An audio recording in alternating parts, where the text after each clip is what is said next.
Okay, now let us understand what is pedicle. The stalk of a flower is called pedicle. The upper part of the pedicle is attached to the receptacle. Receptacle is the base of a flower. Okay, so what is pedicle?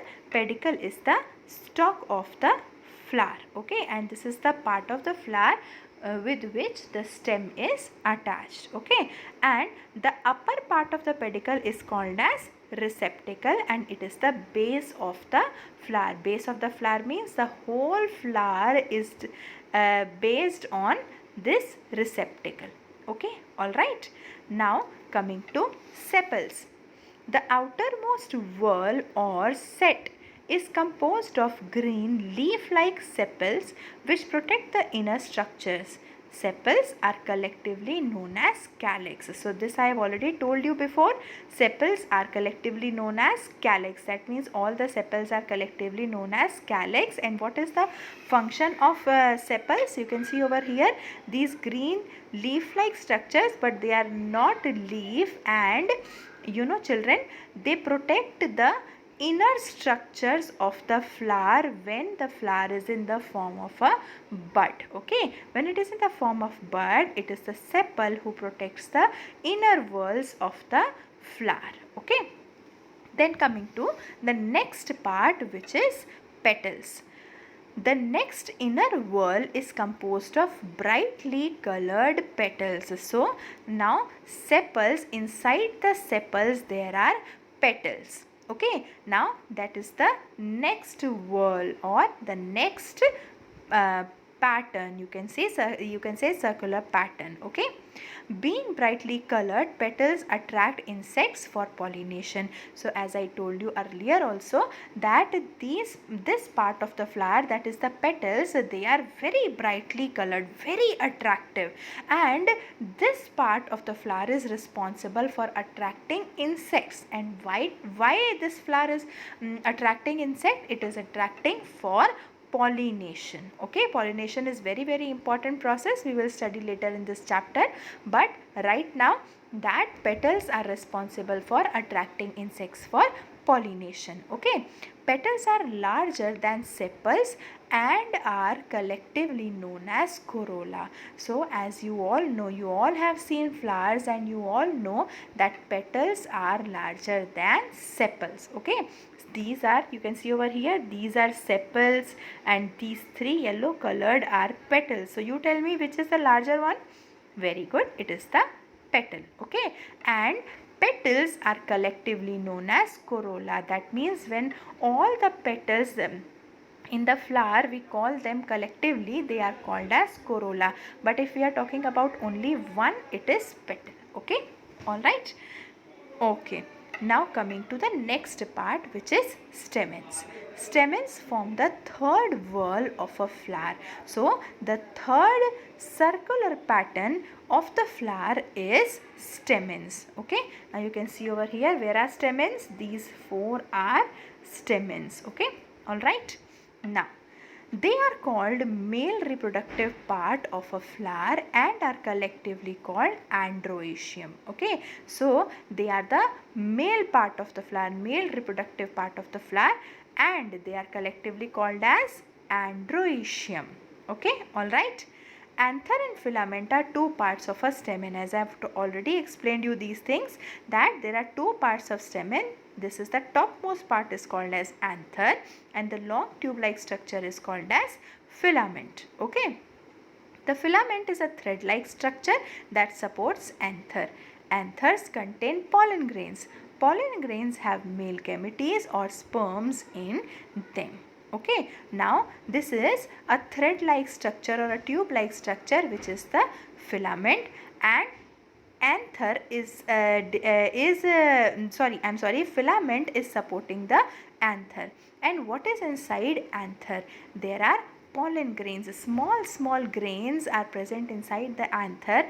They are pollen grains and they are the male gametes. Okay, all right, or male sperms. All right.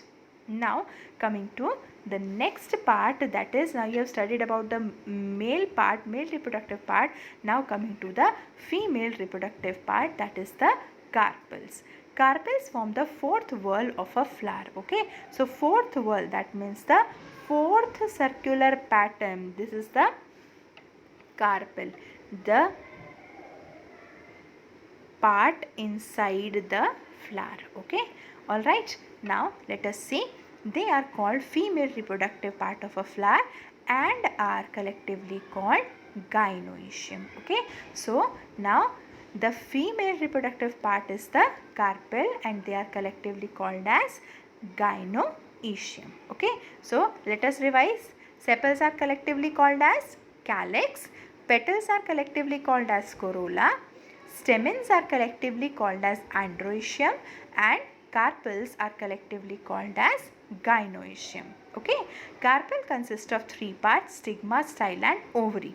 Okay, now as I told you that carpel consists of three parts. This is the topmost part is stigma, then the long tube like structure is the style, and then the last one is the ovary. Okay, this one is the ovary.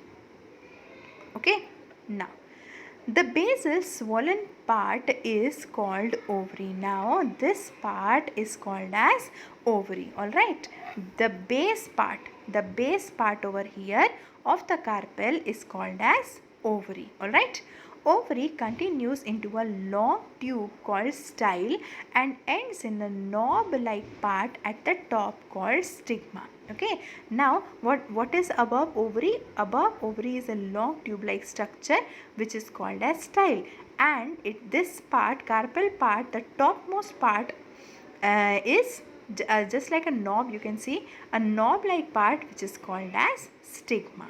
Okay, now what is inside ovary? Inside ovary, ovules are present. Okay, the ovary contains ovules.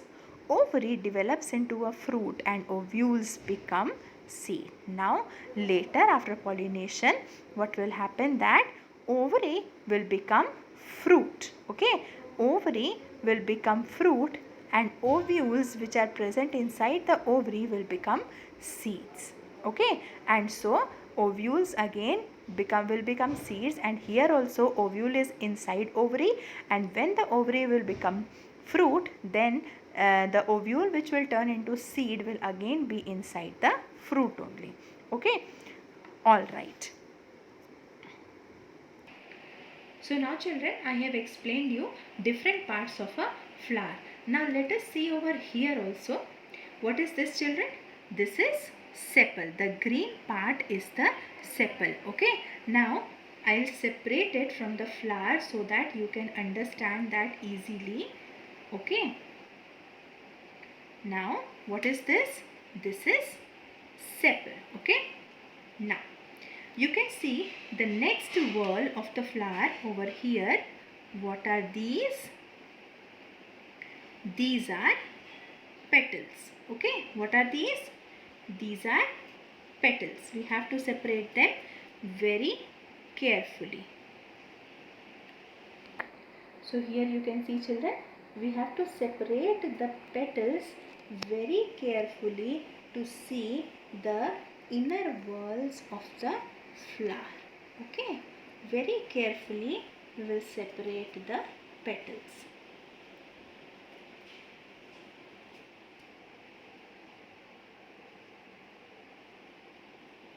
Now children, what is this? Come on, tell me. This is stamen. Okay, the male part of the flower. This over here is the stamen. You can see over here children, small parts, these are stamen. Okay, now over here you can see stamens is two parts. The top one, this is the yellow one, this is the anther, and this long tube like structure where my pin is moving is the filament. So over here you can see so many stamens are here. Okay, now carpel. Coming to carpel children, this is carpel. Can you see over here? The red topmost part is the stigma. This long tube like structure is style, and inside it is ovary. Now let me show you the ovary. Okay children, now over here you can see I have dissected this part and here comes out the ovary. Okay, this is the ovary children. Okay, now when I'll cut slightly this part of the flower, can you see children what is coming out? You have to take this part out very carefully, and here it is. This is carpel children. Can you see the three parts children? This is stigma, this long tube-like structure is style, and this is ovary. So now we can see the parts of the flower. This is sepal, these are petals. Okay, then what is this? This is carpel, stigma, style and ovary. And along with this children, can you see these two parts, small parts? What are these? These are stamen. Can you see that topmost part of the stamen? The topmost part of the stamen is called as anther, which is in yellow color. Over here it will be more clearly visible. The anther is bigger in size over here. And then the long tube is called as filament.